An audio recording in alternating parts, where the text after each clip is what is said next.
Hey, good afternoon, class. Can you hear me clearly?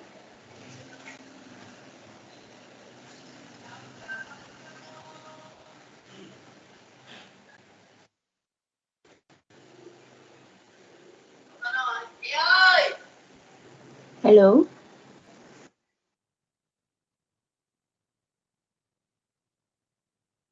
I'm testing the audio. Can you hear me clearly? If you can hear me, please reply me.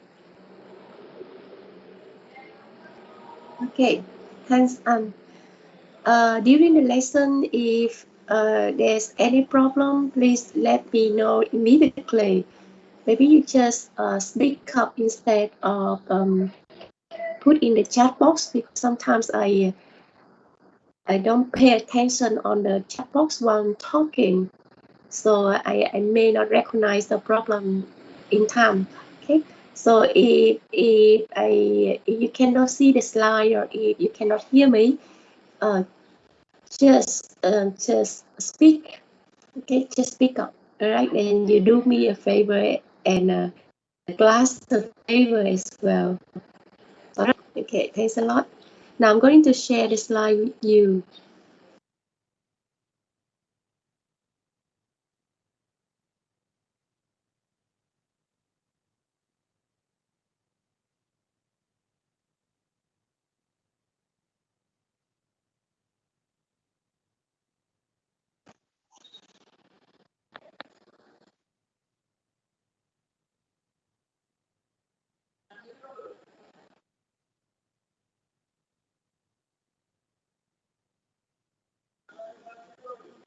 Okay, so here's the slide.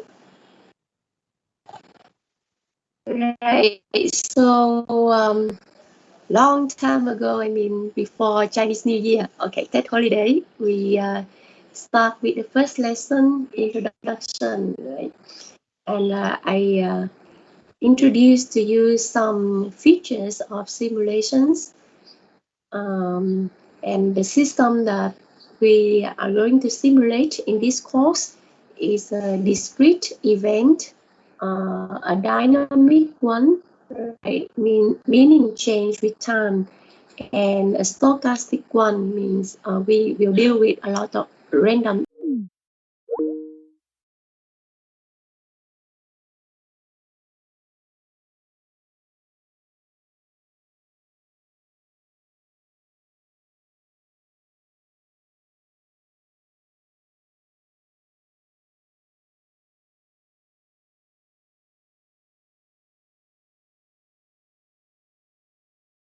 Out the step we need to carry out for any kind of simulation study.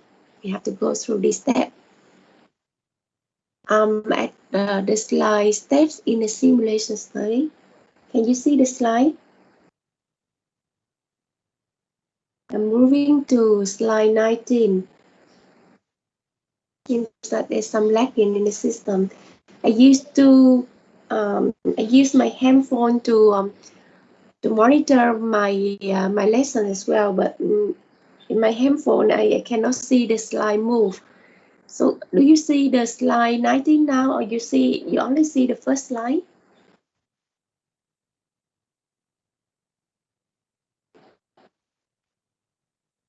You see slide 19 on the screen now, everyone? 29. Okay. All right, good. Okay, good. All right, there's some lagging on my phone. Okay, good. All right, continue. So uh, it's already a few weeks, so I said better to explain to you again the steps here, okay, because this one is very, very important. Okay, so for any study, we need to start with a problem formulation and identify the objective of our model. Okay. So why it is so important? it will determine how we will model our simulation. Like it will determine the scope, like the breadth and the details that we need to include in our simulation model. So we talk about the breadth and the depth. So let's take the example that we did last time.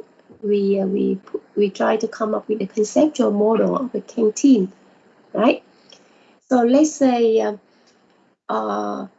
if our objective is to find out why the canteen is so crowded, all right, on the peak hour, and we want to simulate the whole canteen, then our scope will be the whole canteen, and in our simulation model, we need to include all the food stalls in the canteen. Okay. But if let's say we're just interested in HD food stall because it's the most crowded stall in the canteen, then our scope only include HD canteen. So any customer arrive into the canteen, we just pay attention to the one who go to HD.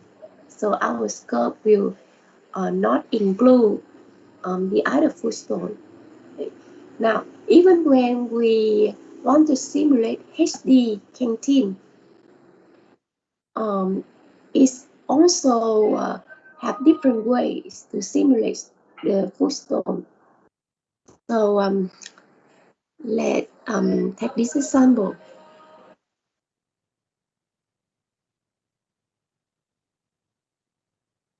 Okay, so I may have a conceptual model like this one. Customer arrive, okay, and then queue at the cashier. This is the cashier.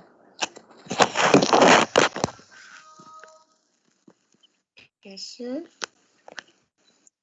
And then go to the food stall to receive the food.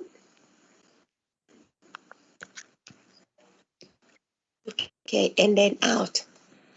Okay, and then go and find a seat. So let's say if we just want to see like about the queue of uh, of the customer in this HD food stall. So we are interested in the queue here and the queue. So probably in our simulation model, we just treat the cashier as some process where we will consider the delay time here, right? Okay, and at the food collection stand, we also look at the delay time here.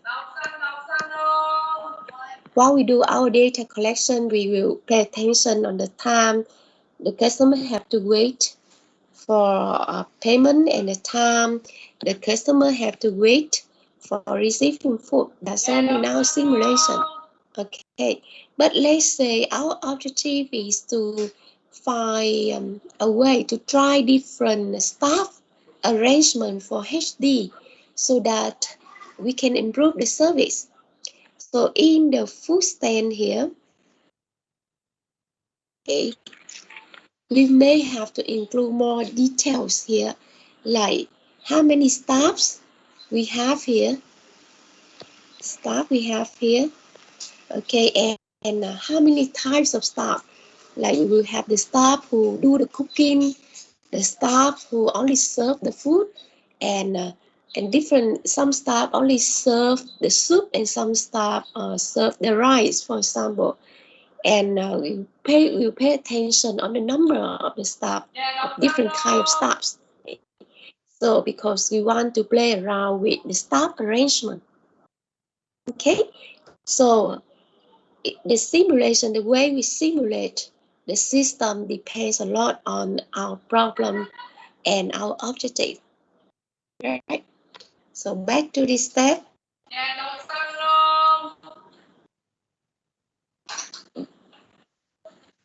Okay, this too is very important. Now, after we identify the problem and the objectives, Then we can simulate the system. But before we can create a simulation model, we have to understand the system first. All right, simulation is imitate the real system. In order to imitate the real system, we have to understand it very well. So understanding the system here, including understand the logic that the system work and the data go along with that logic, with that operation.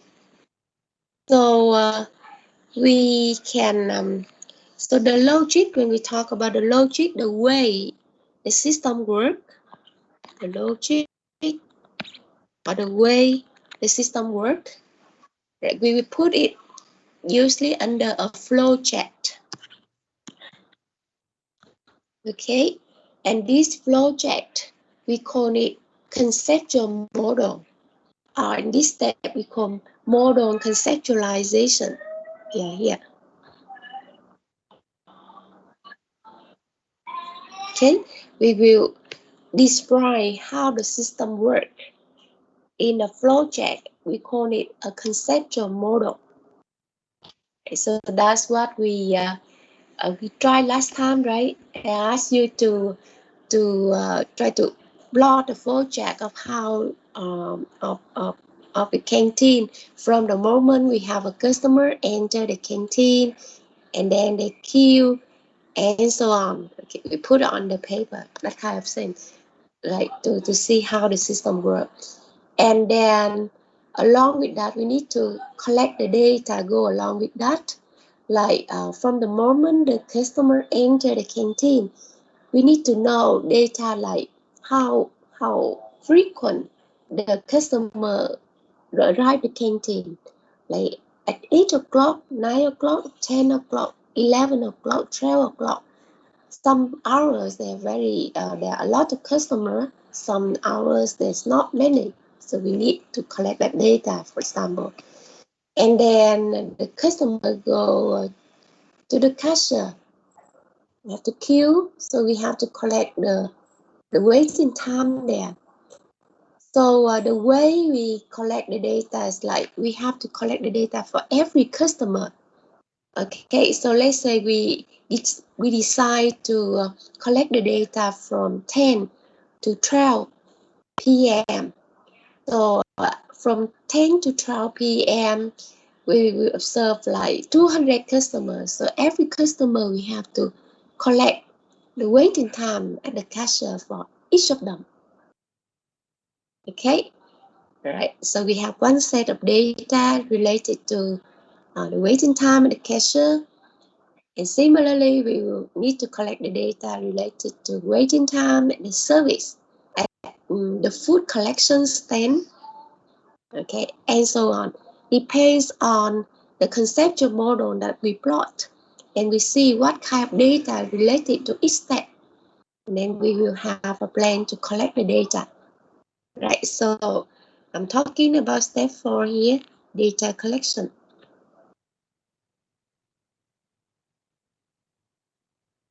All right. So after we have the conceptual and we have data, now we are ready to translate it into the computer. And there are many ways, but in our course we will use Arena, a software that helps us to do so. So okay, so let me this one.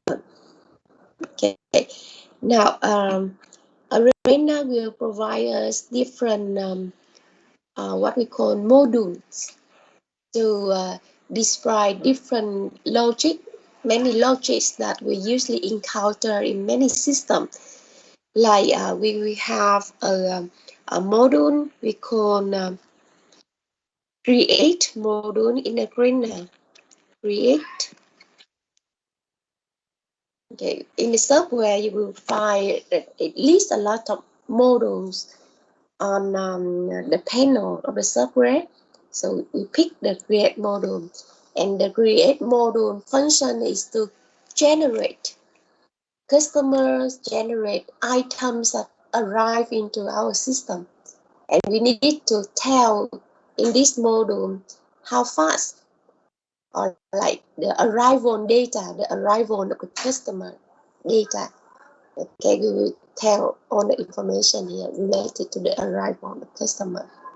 And like for example, at the cashier, the customer have to wait there, right? So Arena will have another module called process module.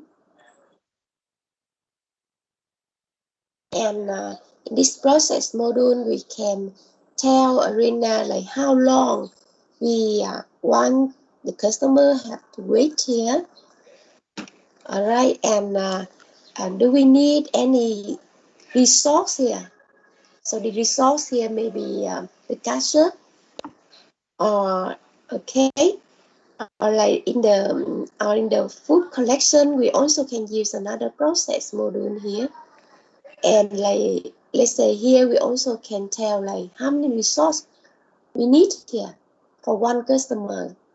Like we have one staff serve one customer, and then the number of resources that we have, how many staff we have, so we can tell Arena that information in that module. Okay, and then is it we have a dispose module, right? It will okay, all right, is it okay now?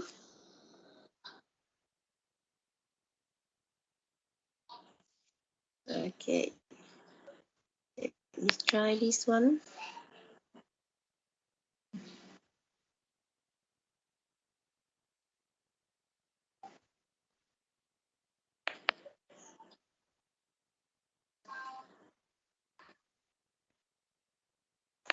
Okay, all right, let me continue.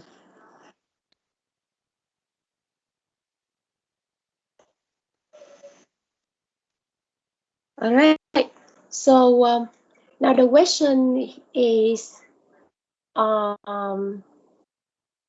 like how do we translate, um, how do we put the data that we collect into Arena? Okay, so we have a bunch of data there that we collect. We will have a lesson that we learn how to what we call how to model the randomness of an event, right? So the arrival of the customer is very random. Sometimes, like every 5 minutes, we have only one or two customers. Sometimes every 5 minutes, we have like uh, 20, 30 customers arrive. Okay, the arrival rate of the customer change with time. So we will have a lesson, we call it input modeling, how we model the randomness of our input data and how we put that into Arena. Okay. But basically, we will need to use statistic knowledge for that. Okay, let me see. Now, we if we don't learn statistics, we will see everything is completely random. Okay, so the service time is also random. Some customer take only 20 seconds to determine the food that he wants. Some customers take a minute. So everything is random. But if we learn statistics, we will find that actually there's most of the time we can find the rule of that randomness, the rule of the randomness.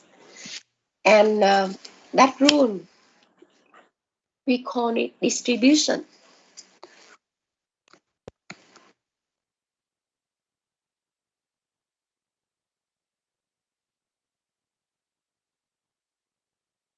Okay, distribution. So just remind you, recall you some knowledge that we have learned in the statistics course. Let's say we have the customer arrival time, like between the two customer arrival. Sometimes it only take 1 minute, sometimes it take 2 minutes, 3 minutes, 4 minutes, 5 minutes, and so on. So we have different inter arrival time the customer. So if we plot the inter arrival time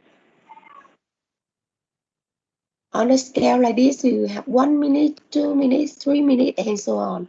And let's say on the y-axis, we will record the frequency. How many customers that have the inter-arrival time only 1 minute? How many customers have the inter-arrival time 2 minutes, 3 minutes, and so on? And we will come up with a frequency distribution like this one. Okay. And we can assign the shape of this distribution. It will follow certain family. It will have a name, and we will have a way to describe the randomness of this customer inter-arrival time, for example. Alright, so we will need statistic knowledge in this one. We will have a lesson for this.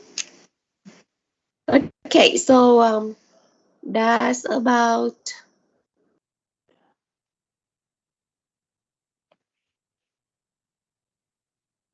modern translation.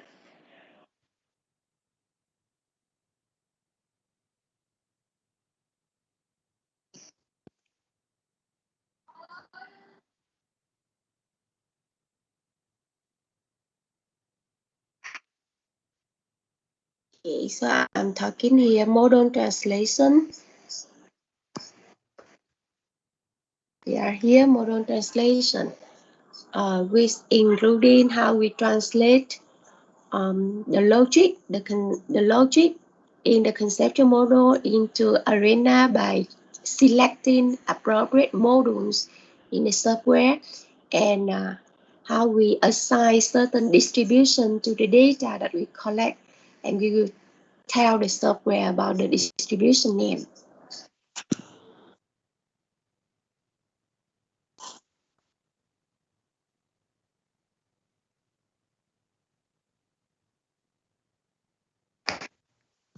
Okay, now, so let's say we already created a very nice simulation model in the software in Arena. So Arena will have a button. Okay, called run. So now the moment you press that button, run, you will see the customer arrive into your system and spend time there and then go out. Okay, and you can run it many times, as many as you like. Okay, and at the end it will give you some statistic report, like what is the average queue length, the footstone, what is the average waiting time of the customer, what is the utilization of the staff, what is the average idle time of the staff in the system. Idle time means the time that the staff free, there's no customer to serve. Okay, it will give us statistic report like that. But we cannot use that result yet. You know why?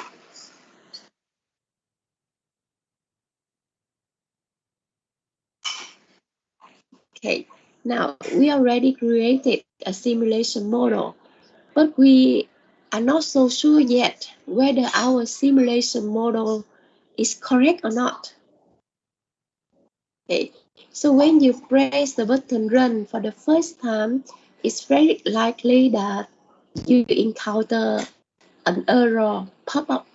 Okay, say that you have some kind of error, like you forget to link the module, or you forget to tell, you forget to give certain information for that module. Okay, so that one you have to debug. Okay, you have to debug it first. Okay, So let's say after you debug and you run it again, it runs smoothly, and then you are very happy. Okay, but we also cannot use it yet.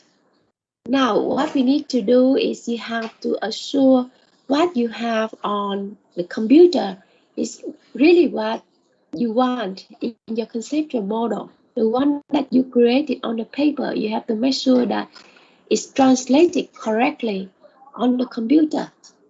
Okay, so we call that step verification.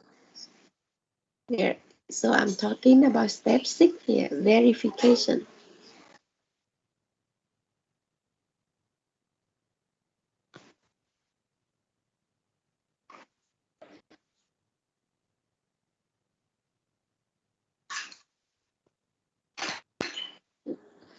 Okay. Verification. We want to verify whether our computer model is the same with the conceptual model that we want. Okay, so there are certain techniques that you will learn in another lesson to verify these your conceptual model and your computer model, whether they are the same. Okay. Now, after you verify your computer model is the same with the conceptual model that you want, you still cannot use it. Our ultimate purpose is to have a simulation model that's very similar to the real system, not the conceptual model, but the real system.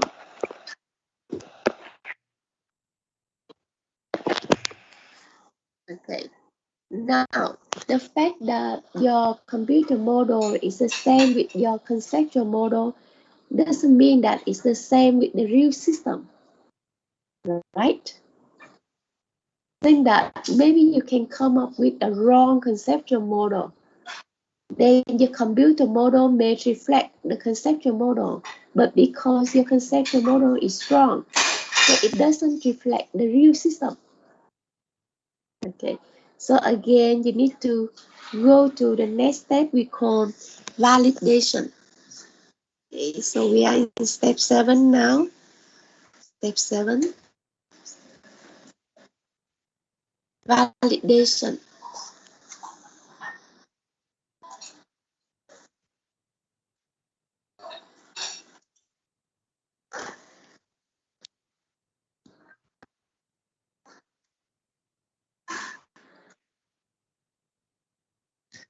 Okay, so in the validation step, you have to compare your simulation model with your real system. So you have to pick up some statistic number. Let's say your simulation model will give you an average waiting time of the customer.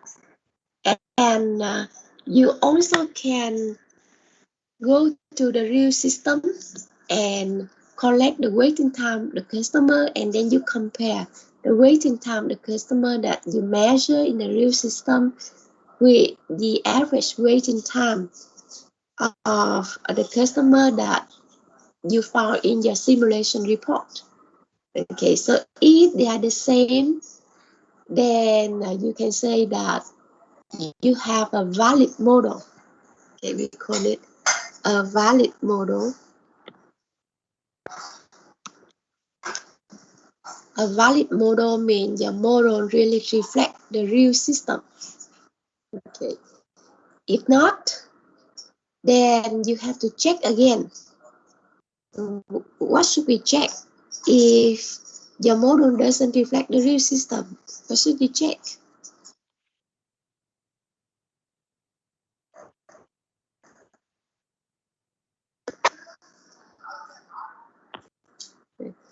Right, we have to go back to our conceptual model again.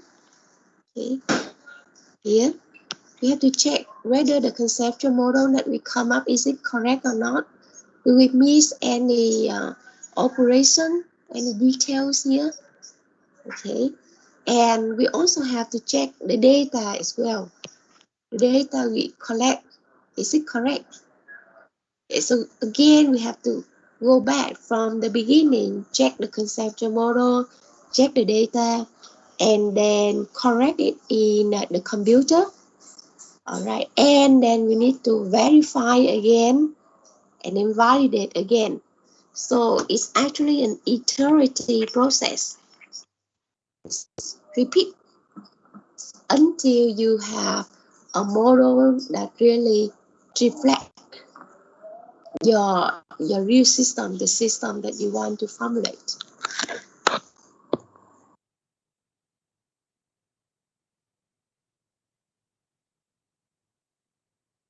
Okay, so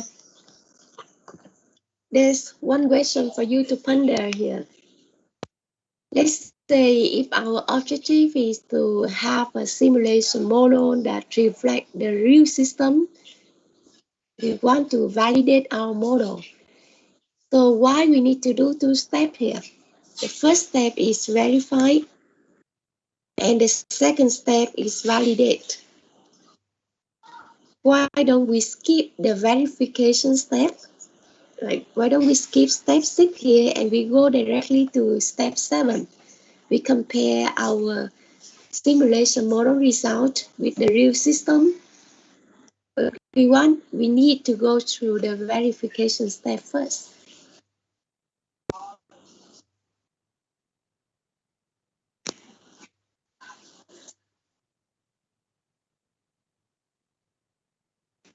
Okay, so something for you to ponder on this, why we need to go through two steps. Remember, our objective, our ultimate objective is to have a valid model or model that reflects the real system. Okay, think about that. Okay, now so assume that we already have a validate model. We have a valid model. Our model is validated. Another way of saying. So now we can ready to use or analyze the result of the simulation. Okay, so we can look at arena report, look at the waiting time, for example, and say, wow, this is long and this is short. We can look at the queue length and say, wow, this is long, or whatever. All right, and then more important, we can try different improvement solution that we come up in our mind. We want to test it. Remember last time I told you simulation doesn't provide you a solution itself, but we have to think of a solution and then we test it in simulation. Okay, so that's we call experimentation. We are in a step here. Experimental design. We will design an experiment like how many scenarios we want to try in our simulation. We will do experiments on our simulation model, and then we will got the result and we analyze and we conclude and we will decide whether we should implement our suggestion or not. All right, so these are the very important steps that you need to carry out for any simulation study. And throughout the course, we will have different lessons related to each step here.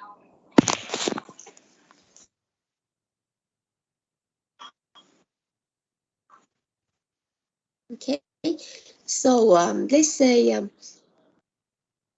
you have a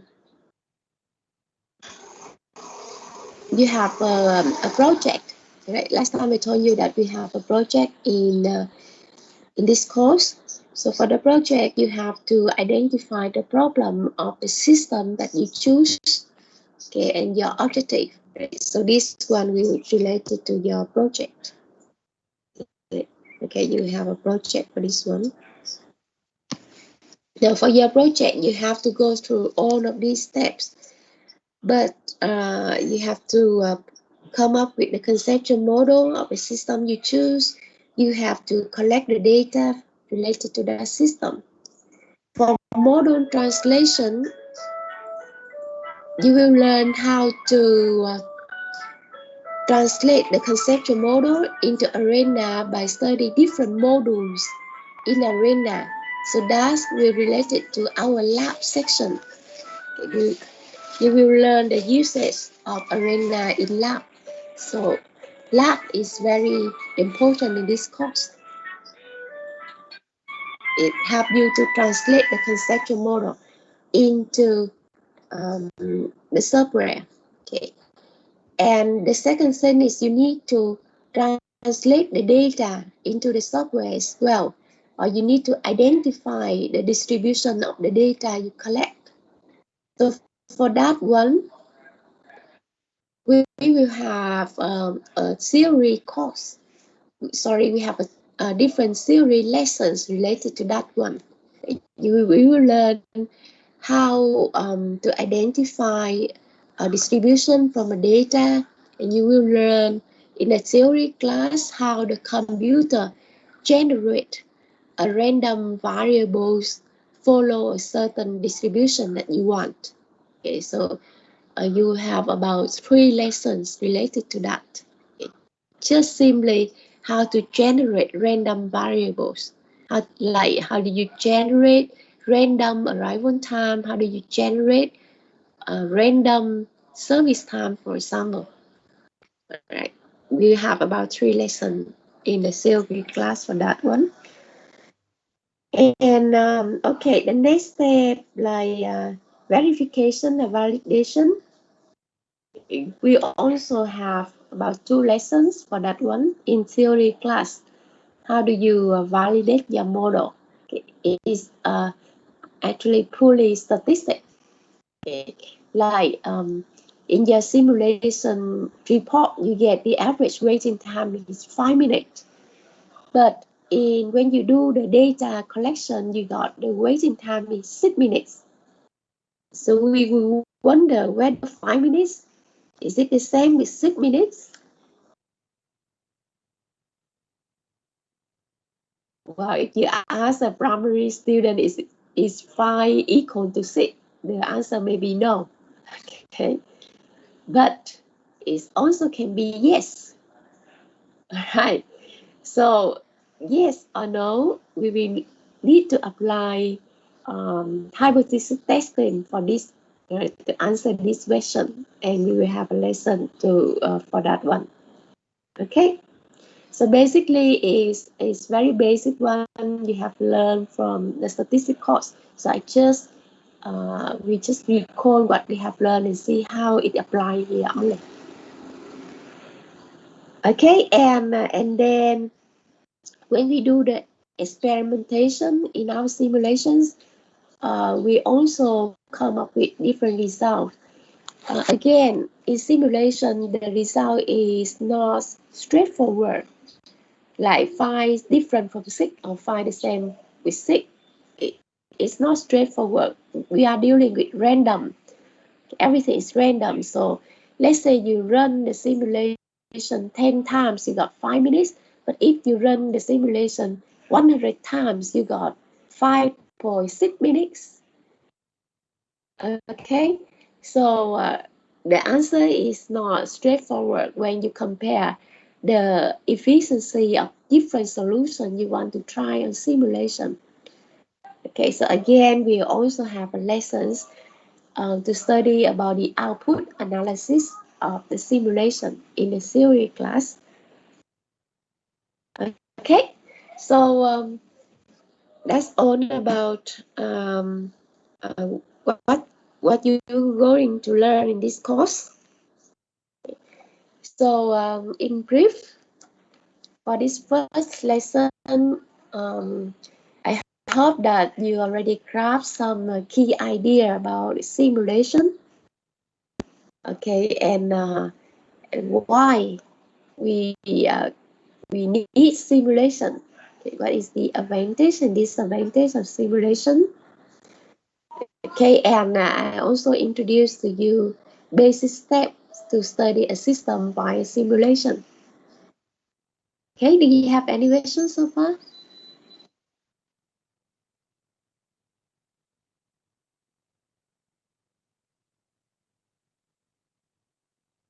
Okay, if you don't have questions, so how about we will try a short game in Kahoot, okay, to see if you can answer the questions related to our lesson today. Okay, so I want you to go to Kahoot and okay, and this is the game pin. Let me. All right, the game pin is. Are you typing here? Please go to Kahoot. Hold on. The game pin is 063006307922.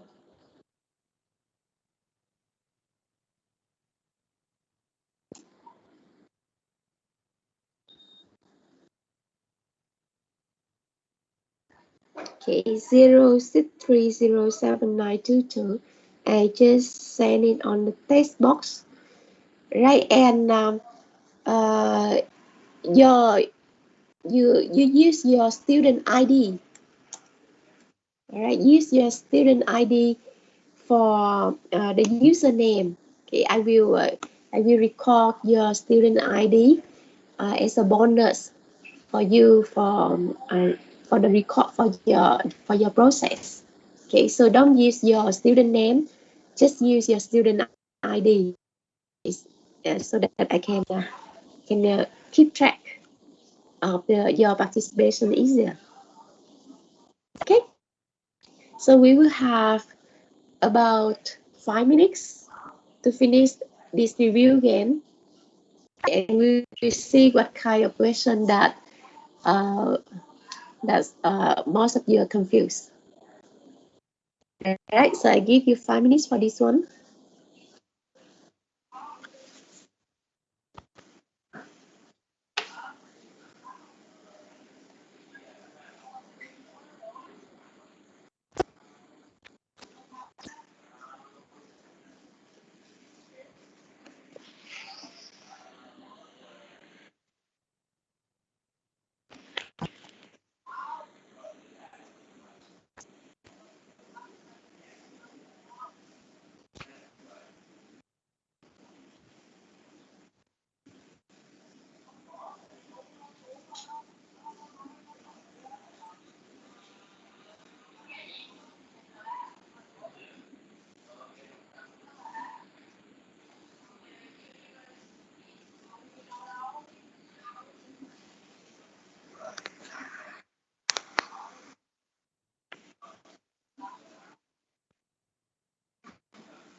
Have you done class?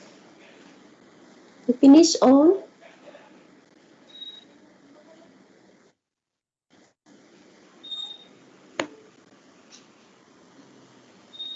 Alright, so let's have a look together.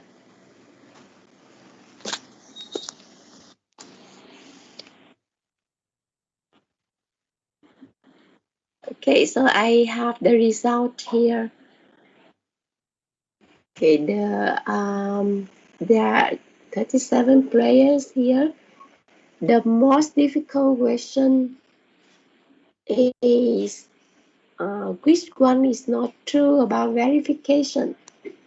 Only 27% of our class answered this question correctly. Okay, so let me share with you the screen.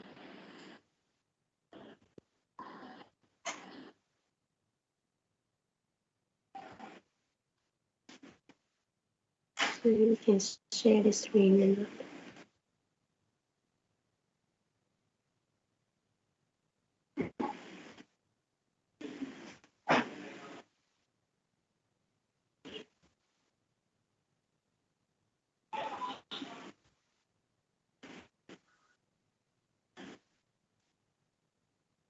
Give me some time. My computer is quite slow.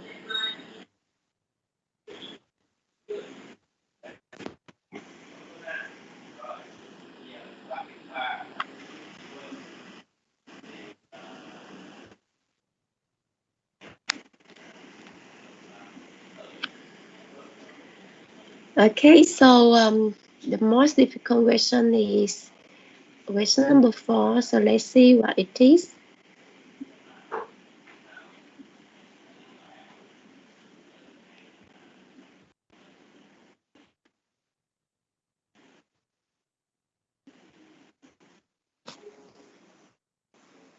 Okay, which one is not true about verification? To check whether the computer model reflects the real system. To check whether the computer model reflects the conceptual model. Debug is one type of verification. Okay, so remember I told you that we have 2 steps. The first step, verification. Verification is different with validation. Verification is we only compare between the computer model with the conceptual model. Okay. So B is correct. All right, so means we don't choose B. The question asks which one is not true. Okay, so debug is actually also one type of verification. Okay, we need to run. We need to have our computer model run according to the conceptual model. So if it's hang, it doesn't. Okay, so we consider debug is one type verification. Now, verification doesn't mean that our computer model reflect the real system. It doesn't mean that. Okay, so the correct answer would be A. This is not true. Verification is not checking the computer model reflect the real system. It doesn't mean that. Okay, all right. Uh, we can see the next question. The next most difficult question. What is true about simulation study?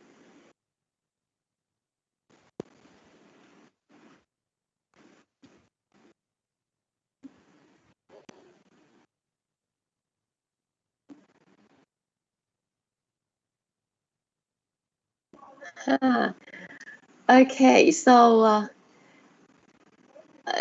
we have 2 options here, whether the simulation study provides analytical solution or it provides numerical solution.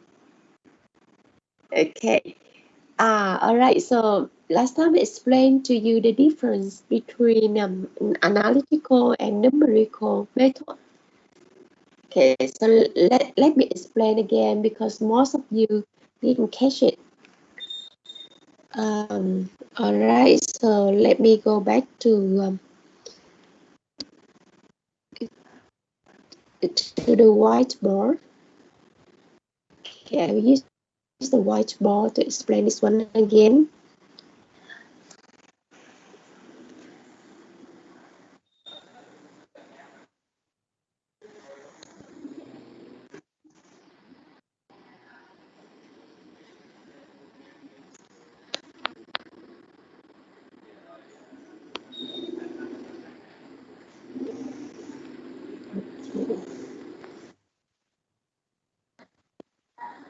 Um,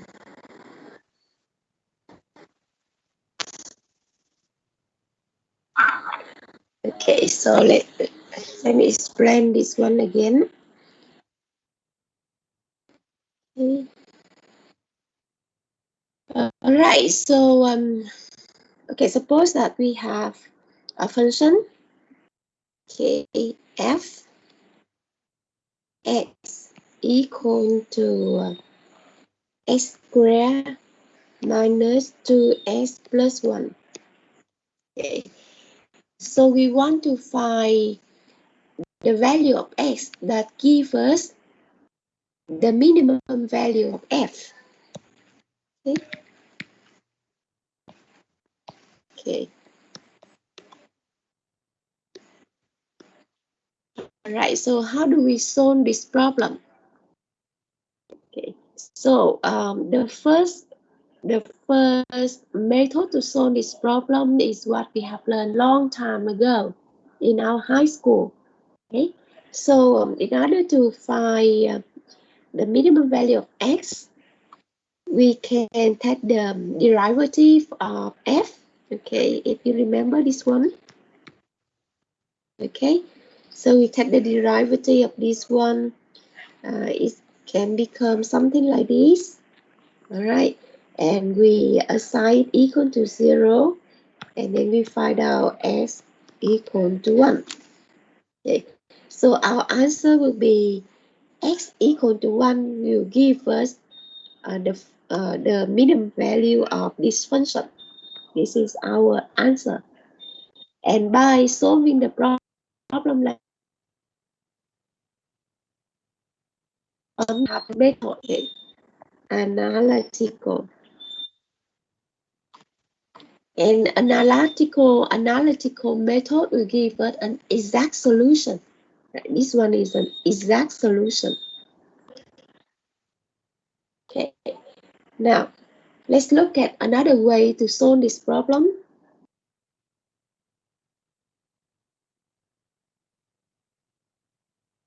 Okay. Now let's say I don't know about derivative and so on. So I just can try different value of x. And then I will see what is the value of f. Okay. So I will try equal to 0 and I find out f would equal to 1. Okay. I will try s equal to 1 and I got f equal to 0. Okay, and so on. So let's say I only have time to try 10 value of x. So I will try it until s equal to 9. Okay, and I have another value of f. So I will look at here, I will look at 10 results here, and I will choose, oh, I see that s equal to 1 give me the minimum value of f. So my answer will be s equal to 1. All right. Now, this is, I'm lucky that I can come up with the correct answer s equal to 1. Let's say if another friend, he tries this method, but he try different value of s from s equal to 2. Okay, he doesn't try from s equal to 0, 1, 2, 3, but he try from s equal to 2 until s equal to 20. Okay, so another friend tried this one, and he also come up with different value of f. And from this result, he will pick up one value of x that give him the smallest value of f, and his answer will be different with mine, but his answer is close. Right? So the method that we try here, we call it numerical method. Numerical method. We will try uh, uh, error, okay, and we will see. Usually in the numerical method, we only come up with not exact solution. It's just close to the exact solution. Depends on how good of our algorithm that we use. Okay, so in reality, it's always desired that we have the exact solution by using analytical method. But some mathematical model is so complicated. All right, it's not this simple. It's not this simple, but it's very complicated that is impossible for us to have an analytical solution. So for very complicated system, the very complicated mathematical model, people have to use numerical method. And the numerical method they usually use different algorithm. They call algorithm to find out the near exact solution. So let's say the one that I give you example, my algorithm would be try different value of x from 0, then increase s equal increase by 1 unit. Okay, for example, right, different people will come up with different algorithm. So if you take the OR1 course, you will learn about simplex, right? Everyone knows simplex. Simplex.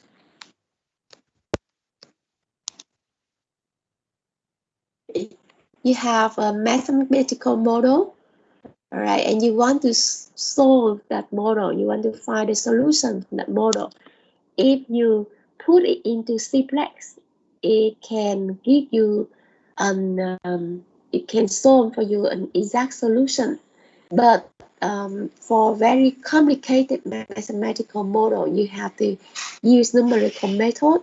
And if you take the scheduling course, okay, you will learn different heuristic method. Heuristic, we call it heuristic.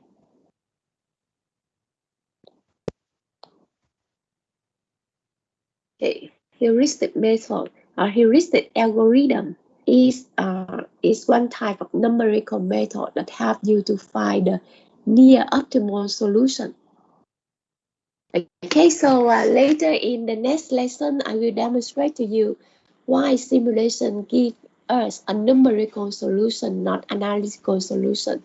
Basically, we will have to try different values of the input, and then we will see how the output change from that.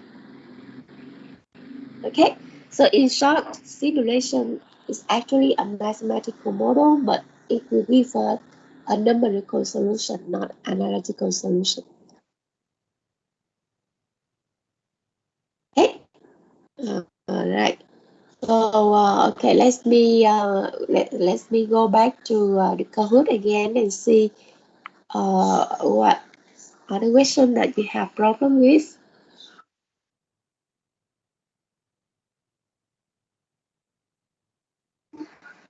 Okay,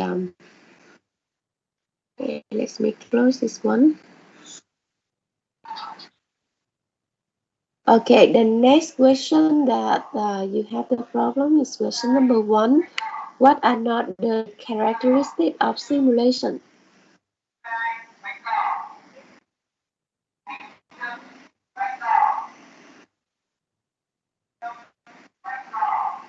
Okay, so we have several options here. No disruption of real system operation.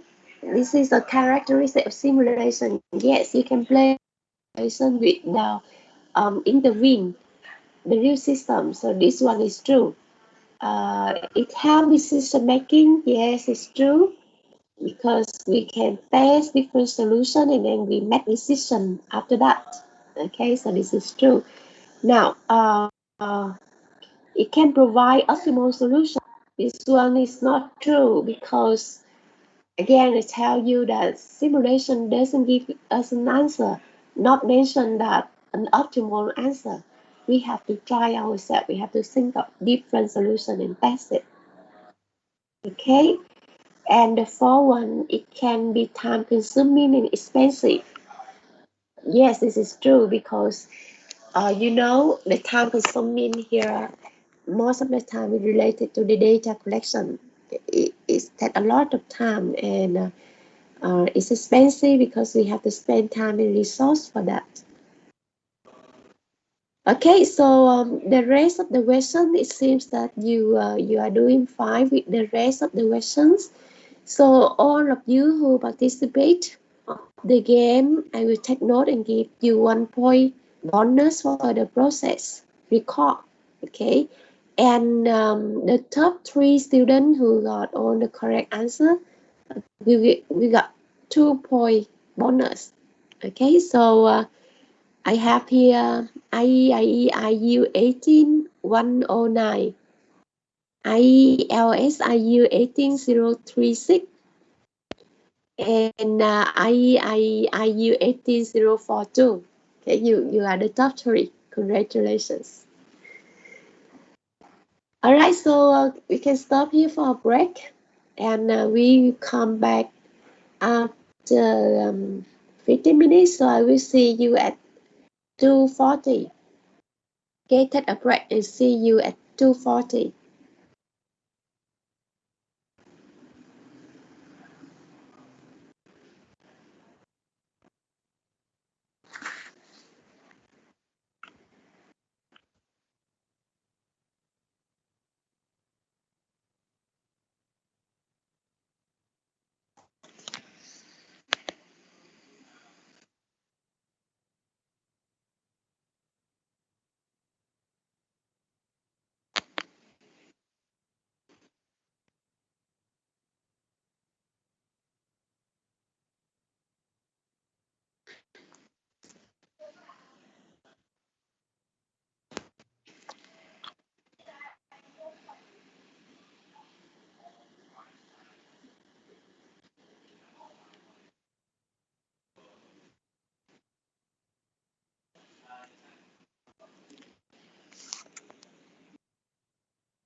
Các bạn có biết đây là gì không? Đây là 2.000 cuốn sách hack não 1.500 phiên bản giới hạn mà chúng mình sản xuất chỉ dành riêng cho dịp Tết Tân Sửu này đấy.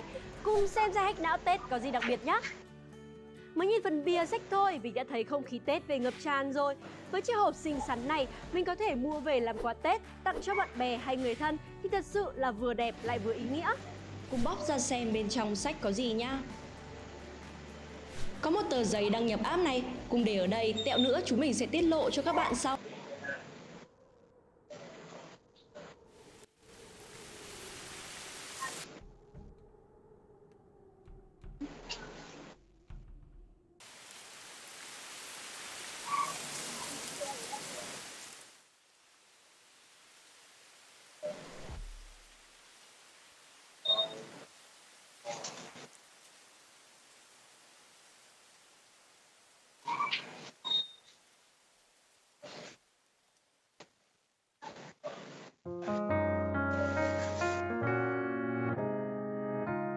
Chào cơn mưa, làm sao cứ kéo ta quay lại những rung động con tim từ lần đầu hai ta gặp gỡ. Chào hàng cây, làm sao cô níu tay nhau lại để thấy nồng nàn đang về trên đôi mắt em.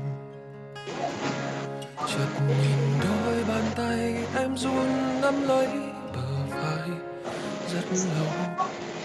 Cuối thu với anh là ngày khiến hai hàng mi rối bời, vì ngày ấy gặp nhau không ai dám nói một câu chào nhau. Cứ đắm đuối, cứ thế hát bài hát chia xa. Thu rơi vào em, vào trong giấc mơ hôm qua. Mùa thu ôm mình em, chạy xa vòng tay vội vã. Lời em nói ngày xưa đâu đây, vẫn âm thầm chìm vào trong mây. Đến bao giờ dặn lòng anh không mong nhớ. Mùa thu rơi vào em, vào trong chiếc hôn ngây thơ. Mùa thu không cần anh, vì em giờ đây còn mãi thơ. Ngày mai kia nếu có phút giây vô tình thấy nhau, sẽ nói câu gì hay ta chỉ nhìn lặng lẽ đi qua.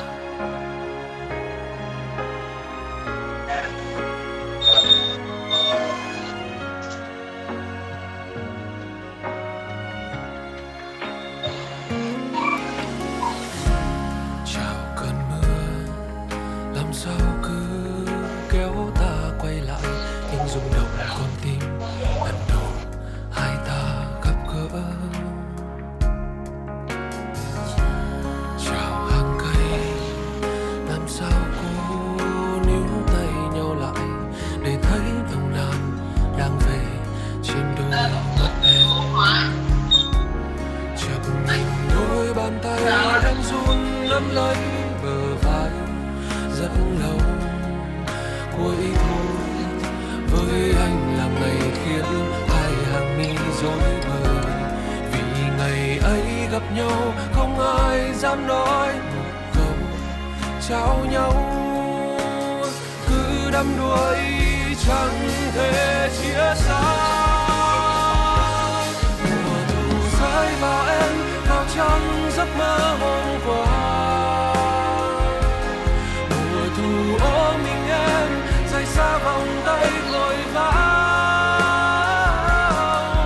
Lời em nói ngày xưa đâu đây, vẫn âm thầm chìm vào trong mây.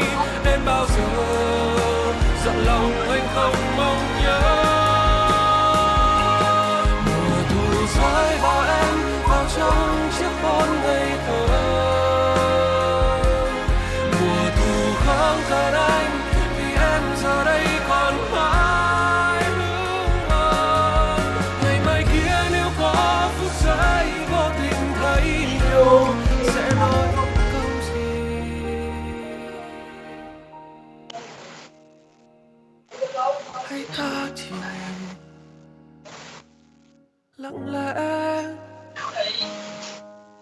đi qua.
Have you always wanted to be a great singer?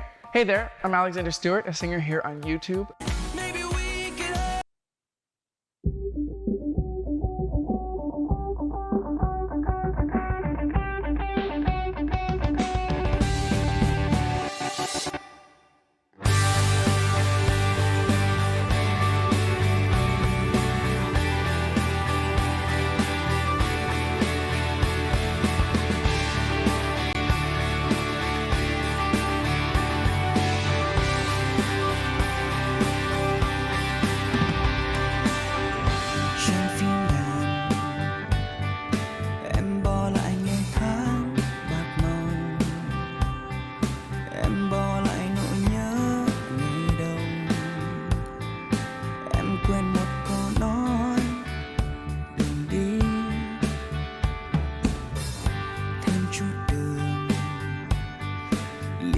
Dường như chẳng dịu lại như cung đàn đã hóa khờ dại tranh vênh một mình giữa tay ai vì ký ức xưa ta còn nhau còn đâu em hỡi nhiều lần đã cố gắng quên đi dù cho tình mình đã vỡ đôi em tiếc nuối thêm làm chi còn lại những giọt buồn trên mi mang những thanh ngân kia cùng em đi gửi lại vùng ký ức ta trao về em một ngày đầy nắng cười người mỗi lúc mây tan vào đêm một ngày người ghé thăm ngày mai nắng như nhạt hơn và ta thức dậy như đã lớn thôi giấc mơ trôi đi em có quên đôi khi một mai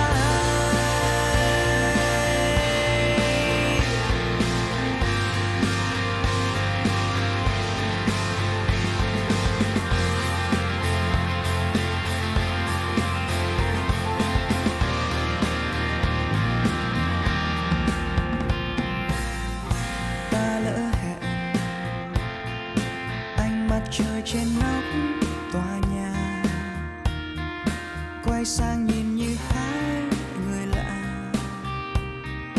đưa tay chào nhau cuối sân ga vùng ký ức xưa ta còn nhau còn đâu em hỡi nhiều lần đã cố gắng quên đi dù cho tình mình đã vỡ đôi em tiếc nuối thêm làm chi còn lại những giọt buồn trên mi mang những thanh ngân kia cùng em đi gửi lại vùng ký ức ta trao về em một ngày đầy nắng cười người mỗi lúc mây tan vào đêm một ngày người ghé thăm và ngày mai nắng như nhạt hơn và ta thức dậy như đã lớn thôi giấc mơ trôi đi em có quên đôi khi một mai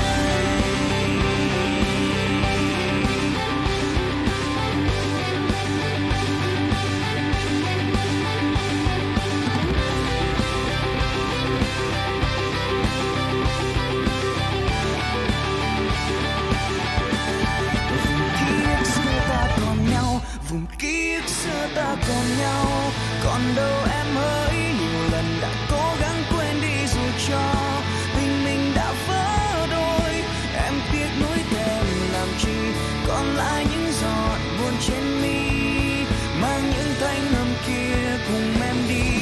lại vùng ký ức ta trao về em. Một ngày đầy nắng, nụ cười người mỗi lúc mây tan vào đêm. Một ngày người ghé thăm và ngày mai nắng nhìn nhạt hơn, và ta thức dậy như đã lớn. Thôi giấc mơ trôi đi, em có quên đôi khi một mai.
Lazada, sale lớn mừng lương về. Mua lần đầu trên Lazada giảm ngay 30k. Sale to đến 50%. Miễn phí vận chuyển không đồng toàn quốc.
Teacher, you are mute, therefore I cannot hear you.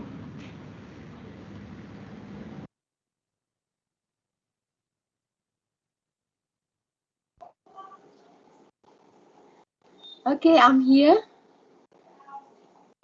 Shall we continue? Okay, I'm going to share with you the slide.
Okay, so let's start with our second lesson.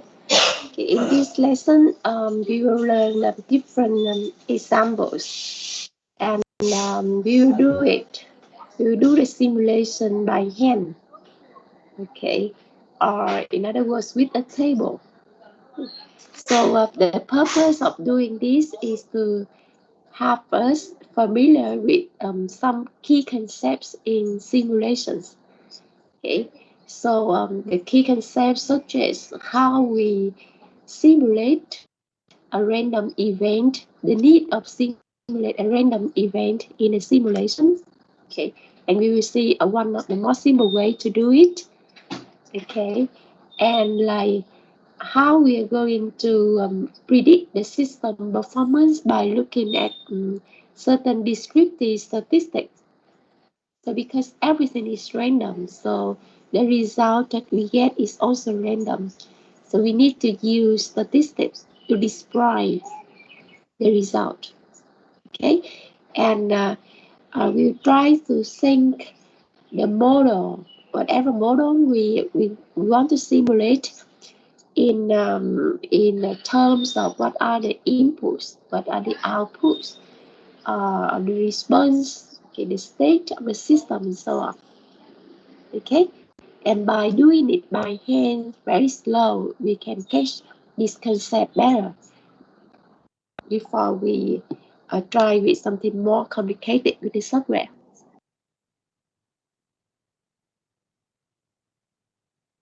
Okay, so now let's um, so basically this is what we are going to do. We will generate a table. We use a table. Okay, so this one can be done by hand or by Excel. Okay, and you look here. For simulation purpose, we need to identify what are the input. Okay, what are the input that for this system? Okay, and what are the kinds of the output of this system? So there's many different names for it. We can call a performance output or the response. Right? We call it response because when we change the input, the output will change. So we call it response. It responds to the change of the input. So we call it response or output performance or performance output, performance measurement, and so on. So we will vary the input and see how it affect the response of the system. Okay. And we do it through the table like this one. We will do many repetition.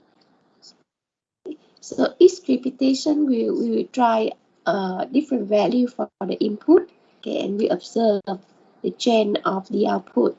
Right. For second repetition, we will try another value of the inputs. Right. The reason that we try different values because we know that the input itself is random. It can have any values. Okay. So basically we will follow the structure for our simulations. The examples that we're going to take is very popular. Okay, the first one related to the queuing system. Okay, so most of the system we are dealing with in real life is in the queuing form, whether it is a service or it's a production. So if a service, you have customer arrive and wait, queue, okay, to be served and go. In a production system, you have raw material go in and go through several stages, and then we have the final product. Okay, it's also the form of a queuing system. Okay, so we will take a very simple example of queuing system. The second example we will look at is the inventory system. So whether you are IE or you are logistics students, this is very important. All right, we deal with inventory, and the third one is related to reliability. So it's related more in factory. how we dealing with the reliability of the machine. How do we simulate the reliability of the machine in the factory? Okay, so let's start with the first one.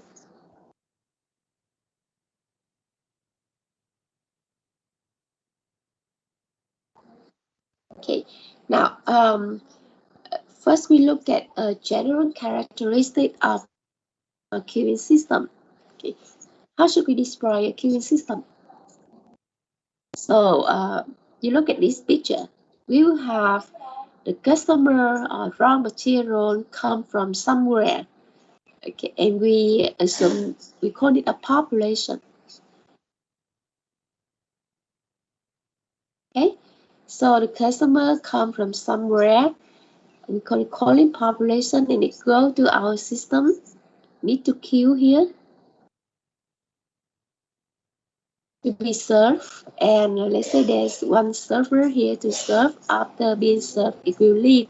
It go back to the initial population. So how do we describe this system? So I just tell you the concept now. How should we describe more details here? We use a very principle that we learned in the simulation study. Right? We have the logic of the operation, and then we need the data related to each step of the logic. So let's say we have customer arrive from the population. So to describe this customer arrival to the system, we need to have the information of the arrival rate.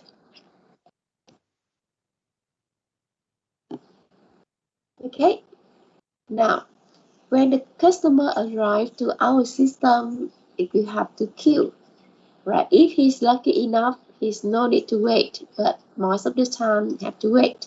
So have to join the queue. So for the queue here, let's say if you think of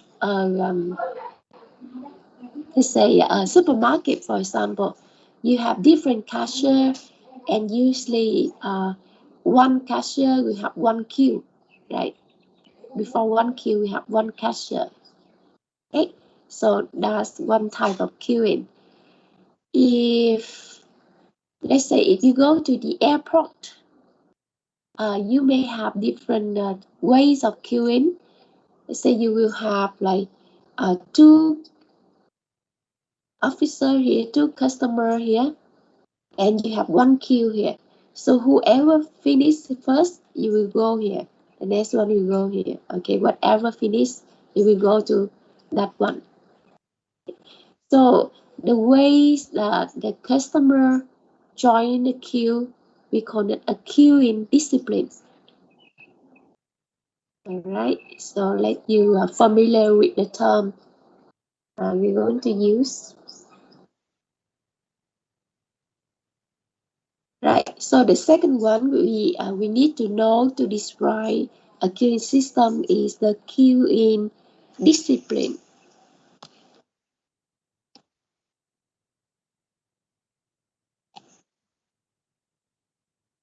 All right.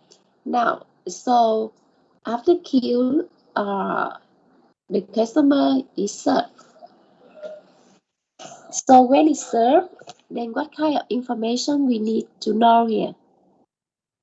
We need to know the time it takes the server to serve, right? So we have the service time here. Okay, and you may need to know how many servers. For example, the number of servers.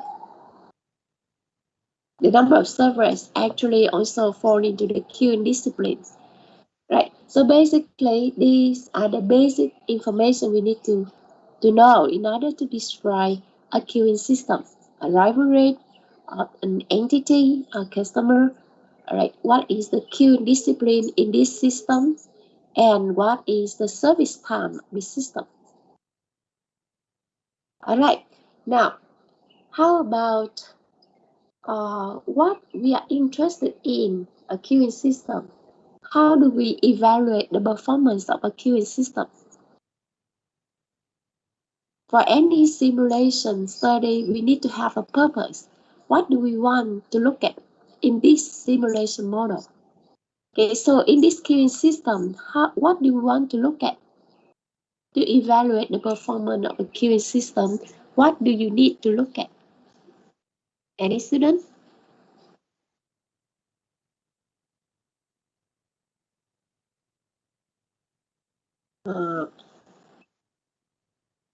Call randomly.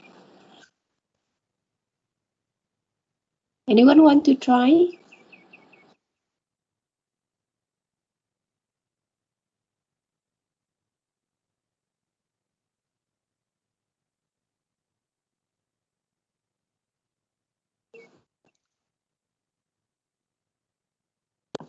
How about Minh Anh? Minh Anh, are you there? Yeah, Okay, I think that we can base on the sale after a day to evaluate the performance of that. it's sell. Yes. Okay, so let's say if you mean a sale means like one customer will be related to a sale, right? Yes. It's like if we have if we can serve many customer, then it's good, right, Minh? Yes, that's right. It means that the Okay. customer they prefer to go to our system, then Mm-hmm. the more sale. It means that the more service level we serve for the customer. Excellent, that's right. So you can look at the number of customer or the number of sales in the way you say that we can have in that system for a given day. Okay, that's very good. Let's try another suggestion. How about anh Việt? Do you have any suggestion? No, I don't have exception. No, you have to come up with one. Okay, so let's say if you go to a restaurant, okay, and you order food.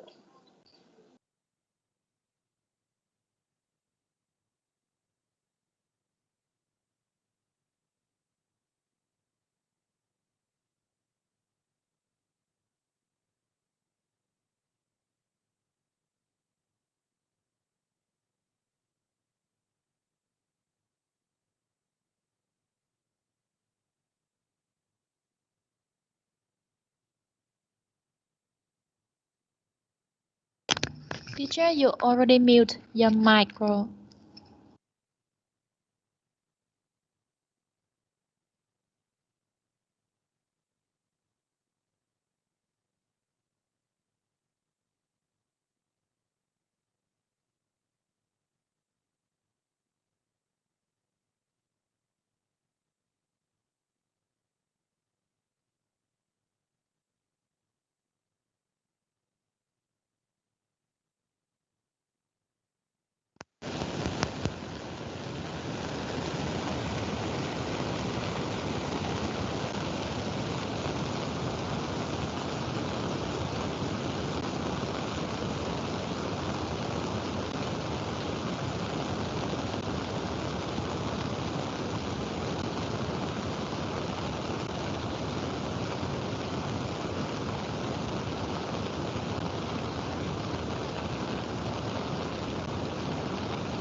Hello, class. I'm sorry, there's just a technical problem. I accidentally unmute my one. Sorry.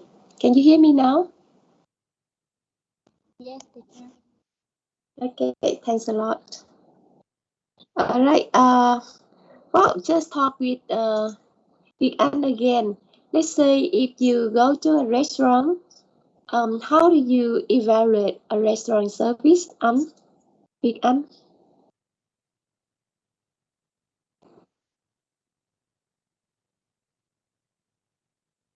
As a customer, when you go to a restaurant, how do you evaluate its service?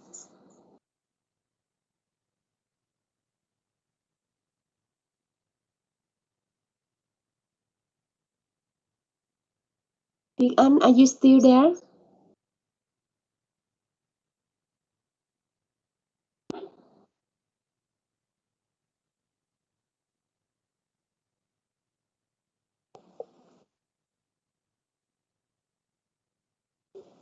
Okay, there's no answer. I guess something wrong with the connection again. Okay, let me check the chat box. Thùy Trang, you want to say something?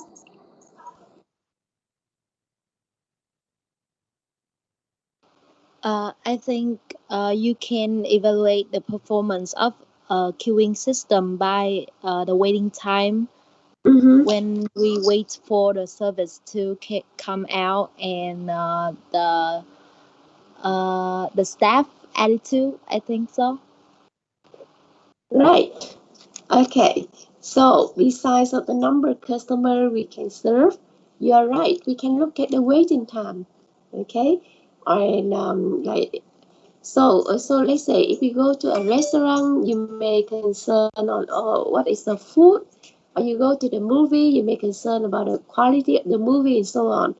But all the queuing system have a very common characteristic: the waiting time, the customer, okay, the service time, okay, and yes, the number of customer you can serve for sure.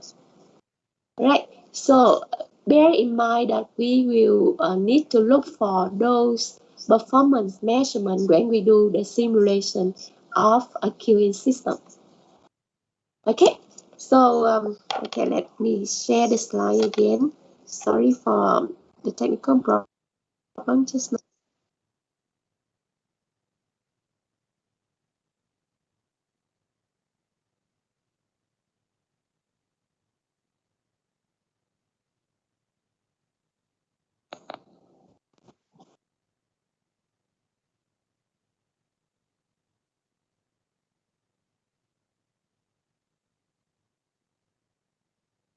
Let me delete all of these things.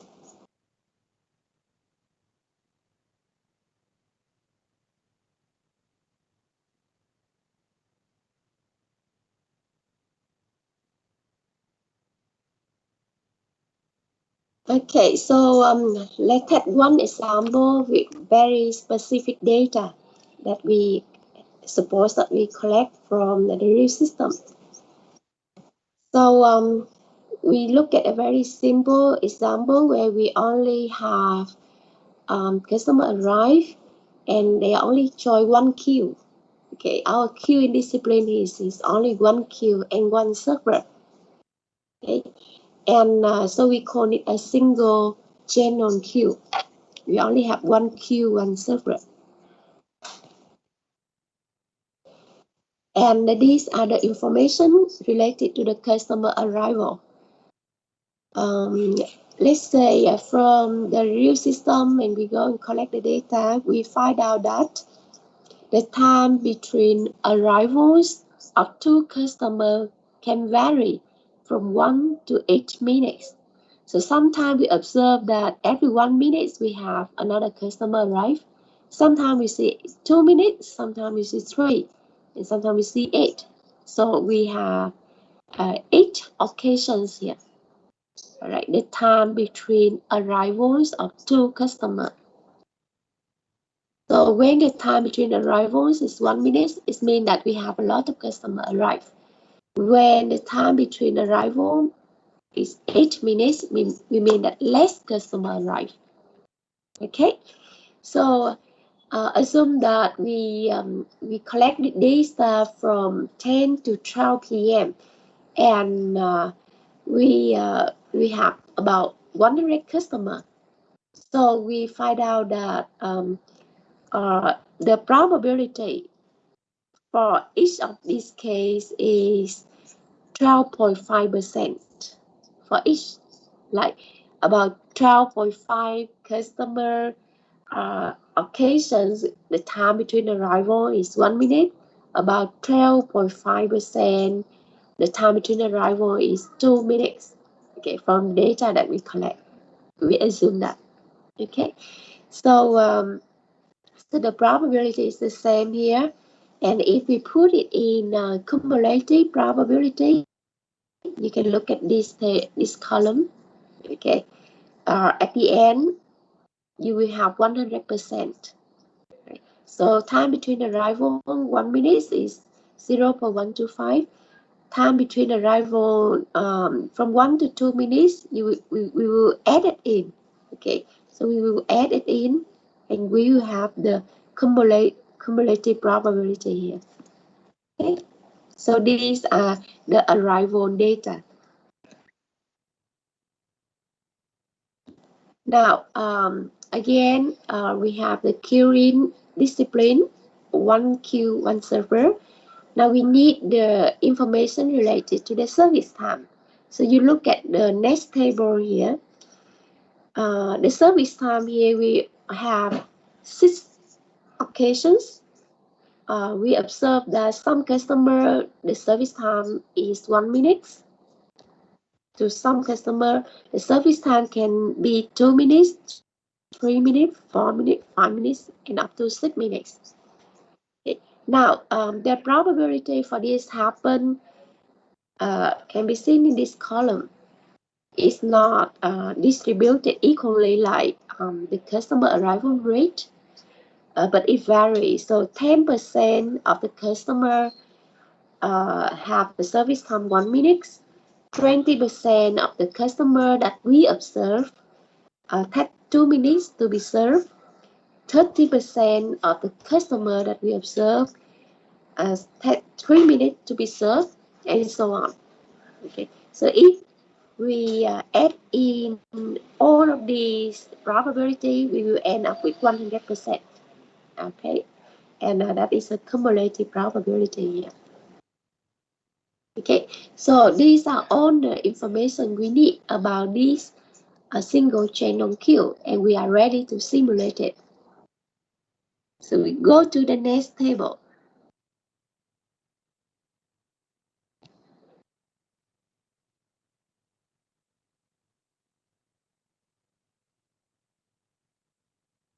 Okay.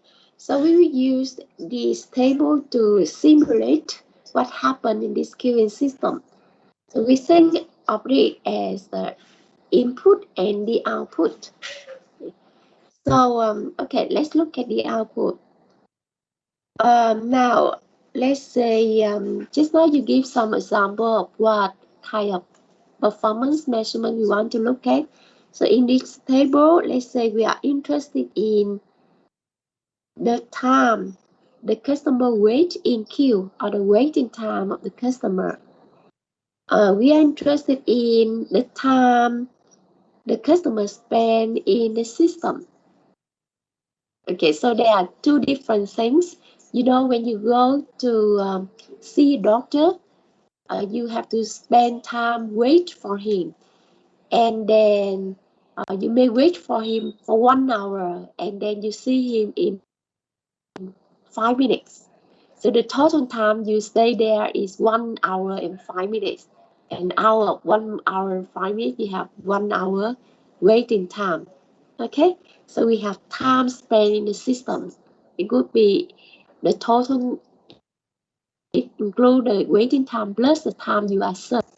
Okay, and let's say we are also interested in the idle time of the server. In this example, like how long, how frequent the server is free, doing nothing, like there's no customer in the system. Okay, if we are manager, we may also be interested in this information. So these three will be our performance measurement or will be our response.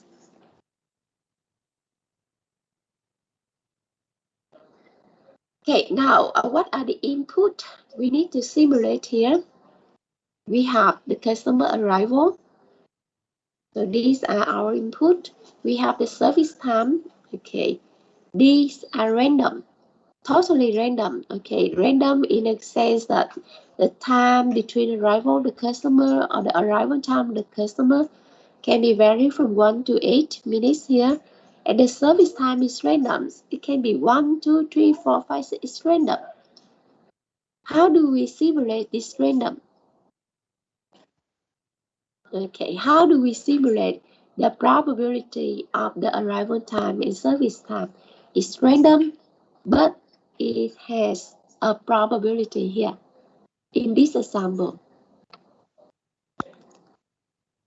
Okay, so let's see what are some ways that people can use to simulate a random event.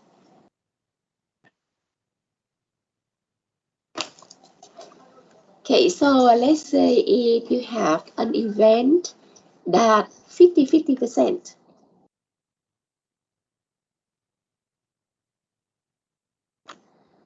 Let's say let's say you hear the weather forecast and they say that 50% that today will be raining today. Okay, and you wonder whether it's raining or not, so you can use a coin. Okay, so the probability that you have a head or you have a tail in a coin is a 50%. Okay, so you toss a coin and you get a head and you say, okay, so today will be raining. You got a tail, you say, oh, today will be dry, it will be sunny day. So the coin will somehow simulate a 50% probability event. Okay, if you want to simulate kind of event, you can use a coin. Okay, or let's say you also can use the dice here. Now, what is the probability that if we cast a die and we get number 1? What is the probability that we get 1 when we cast a dice, students? Let's say you play cá ngựa in the Tết holiday, okay? So if you want to start your horse, you need to get number 1 or you get number 6, right? So what is the probability that you get number 1 of a dice?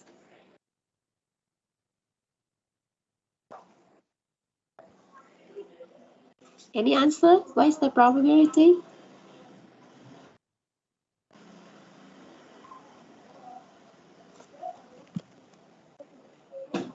Okay, I will not continue until I get an answer.